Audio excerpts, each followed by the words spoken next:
Yes Kilaru Rosaiah గారు, అసలు ఈ డిబేట్ స్టార్ట్ చేసే ముందు నిన్నటి సభ ఫెయిల్ కావడానికి ఎన్డీఏ కూటమి చంద్రబాబు పవన్ కలిసి మోడీ గారిని తీసుకొచ్చి పెట్టినటువంటి సభ ఫెయిల్ కావడానికి పోలీసులే కారణం అంటూ ఈరోజు టీడీపీ నుంచి వెళ్ళి ఎన్నికల ప్రధానాధికారికి ఒక ఫిర్యాదు చేశారు. ఏంటి మీరా కారణం? సభ ఫెయిల్ కావడానికి కారకులు ఎవరు? గుడ్ ఈవినింగ్ సతీష్ గారు. ఈశ్వర్ని మాట్లాడతారు సార్. హలో, ఈశ్వర్ని మాట్లాడతారు. ఈశ్వర్ గారు గుడ్ ఈవినింగ్. ఈశ్వర్ గారు good evening. Good evening sir. అలాగే విజయబాబు గారు, అక్కడ ఉన్న అందరికి కూడా నమస్కారం. నమస్తే. ఈరోజు ఏదైతే నిన్నటి బొప్పూడిలో తెలుగుదేశం పార్టీ, జనసేన, బీజేపీ వాళ్ళ మీటింగ్ ఫెయిల్ అయిందో దాన్ని ఎవరో ఒకరి మీద తోసేయాలి కాబట్టి పోలీసుల మీద తోసేశారు. సాక్షాత్తు దేశ ప్రధాని వచ్చిన చోట పోలీసు వైఫల్యం ఎక్కడ ఉంటుందండి? ఏ విధంగా ఉంటుంది అంటే ప్రజల్ని మరీ ఎంత పిచ్చోళ్ళు చేసి మాట్లాడితే ప్రజలు నమ్ముతారనుకుంటే ఎట్లా? ఇవాళ అక్కడ ప్రజలు రాలేదు, పెద్ద ఎత్తున వాళ్ళు ఎక్స్పెక్ట్ చేశారు, విపరీతమైన మందు పారబోసారు. అక్కడ మీటింగ్లోనే చాలా మంది చూశారు, అక్కడ ఊగిపోతాం మీటింగ్లోనే జనాలు అసలు చిందర వందర చేస్తా ఉన్నారనేది ప్రజలు కూడా మీటింగ్ చూసిన వాళ్ళందరూ కూడా చెప్పారు. సో అక్కడ వైఫల్యం చెందింది. ఆ వైఫల్యాన్ని ఎవరో ఒకరు మీద తోసారు కాబట్టి పోలీసుల మీద అంటారు.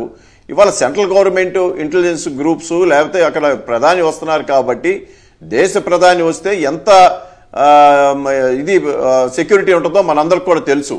సో దీన్ని ఏదో విధంగా చేయాలని చూస్తున్నారు. ఇక్కడ చాలా మంది లోకల్ నాయకులు కూడా చిల్లర బచ్చా నాయకులు కూడా మాట్లాడటం మొదలు పెట్టారు. కానీ వాళ్ళ వైఫల్యం పూర్తిగా అక్కడ ఏదైతే మూడు పార్టీలు అధికారం కోసం ఆరాటం పడుతున్నారు అనేది స్పష్టంగా ప్రజలకి ఏదో చెప్పలేని పరిస్థితి వాళ్ళది. అధికారం కోసం ఆ మీటింగ్ పెట్టారనేది స్పష్టంగా అదవుతుంది తప్ప ఎక్కడా కూడా అదిగో ఈ మూడు పార్టీలకి ఇది సిద్ధాంతం, ఈ సిద్ధాంతాల మీద ఈ మూడు పార్టీలు కలిసిని, ఈ మూడు పార్టీలు ఈ సిద్ధాంతాలతో రేపొద్దు అధికారం చేపట్టబోతా ఉంది, అధికారం కోసం పోరాడబోతా ఉన్నాం, మమ్మల్ని గెలిపించండి అని చెప్పుకోలేని పరిస్థితి వాళ్ళది. సో ఇది అట్టర్ ఫెయిలియర్ సభ. అంటే అక్కడ మైకులు ఫెయిల్ కావడానికి పోలీసులు లాగేశారా? ఏం జరిగింది? పోలీసులే కారణము మైకులు ఫెయిల్ అవ్వడానికి ప్రధాని గారు ప్రసంగిస్తున్నప్పుడు అని అంటున్నారు. ఇప్పుడు అక్కడ స్టాండ్ల మీద కుర్రవాళ్ళు ఎక్కితే ఎక్కడన్నా వాళ్ళు కింద పడిపోయి ఏదన్నా జరగడానికి సంఘటన జరిగితేనే సాక్షాత్తు దేశ ప్రధాని మైకుల మీద నుంచి కింద దిగండి, మీరు ఎటువంటి ఇది జరగకూడదనే ఉద్దేశంతో ఆయనే మీటింగ్ మధ్యలో ఆపి వాళ్ళందరూ కూడా కింద దించి వాళ్ళందరూ క్షేమంగా ఉండాలని ఆయన కోరుకున్నాడు. కానీ దాన్ని కూడా మళ్ళీ పోలీసుల మీద నెట్టేటంటే పోలీసులు అంటే ఒక వాళ్ళకి చులకనగా ఉంది. ఇదే పోలీసులు గత హయాంలో కూడా పోలీసులు లేనిది అసలు వ్యవస్థ లేదు.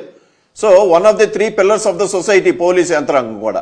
సో అలాంటి పోలీస్ యంత్రాంగం లేనిది సొసైటీయే లేదు. కానీ ఇక్కడ ఏంటంటే వాళ్ళకి ఏదో విధంగా ఎవరో ఒకరి మీద బురదేయాలి. ఆ బురదేసే కార్యక్రమంలో తెలుగుదేశం పార్టీ పోలీసుల మీద నెట్టేసింది ఫెయిలియర్ ని. ఆ విధంగా చూపిస్తారు. అక్కడ టవర్ల మీదకి ఎక్కినప్పుడు ఏమైంది? మోడీ గారే స్వయంగా జోక్యం చేసుకున్నారు. పవన్ కళ్యాణ్ ప్రసంగిస్తూనే ఉన్నారు, ఆయన ఆవేశం ఆయనదే. ఆ ఊపులో ఆయన ఏం మాట్లాడుతున్నారో కూడా అర్థం కాలేదు. ఆయన ఏదో గాలిలో మాట్లాడుకుంటూ పోతూనే ఉన్నారు. మోడీ గారు జోక్యం చేసుకోవాల్సి వచ్చింది. పవన్ కళ్యాణ్ లాంటి వాళ్ళు ఏం చేస్తారు? వాళ్ళు అక్కడ పైన ఎక్కాలి, అక్కడ నుంచి కింద పడాలి, పచ్చ మీడియా అంతా దాన్ని ఆహా జనం వచ్చి తొక్కిసలాట జరిగిందని ప్రచారం చేసుకోవాలి. వాళ్ళకి కావాల్సింది అది. కానీ మోడీ గారికి అది కాదు కావాల్సింది. అక్కడికి వచ్చినటువంటి వారి ప్రాణాలు, వారి భద్రత ముఖ్యం. ఆయన చెప్పారు, వారు దిగేశారు. వారు దిగిన తర్వాత మైకులు ఫెయిల్ అయితే వారు అక్కడ లేరు కదా. మళ్ళీ ఎలా ఈ పోలీసుల వైఫల్యమనో లేకపోతే జనం వైఫల్యమనో, మైక్ సెట్లు సరిగా పనిచేయకపోతే ప్రభుత్వం కారణమనో ఎలా మాట్లాడతారు? సరే, ఎల్లో మీడియా ప్రతి దాన్ని కూడా తను అనుకూలంగా తీసుకోవడానికి ఫస్ట్ నుంచి మనం చూస్తుంటాం. గతంలో కూడా చంద్రబాబు నాయుడు ప్రతి ఒక్క దాన్ని మన అనుకూలంగా మార్చుకోవాలి అని గతంలో చెప్పేవాడు చూసారా? అది అక్షరాలు నిజం చేశాడు మళ్ళీ ఇంకోసారి. సో ఇది వాళ్ళ ఫెయిలియర్ ని ఇవాళ పోలీస్ యంత్రాంగం మీద తోస్తున్నారు. ప్రజలు కూడా నవ్వుకుంటా ఉన్నారు దాన్ని చూసి.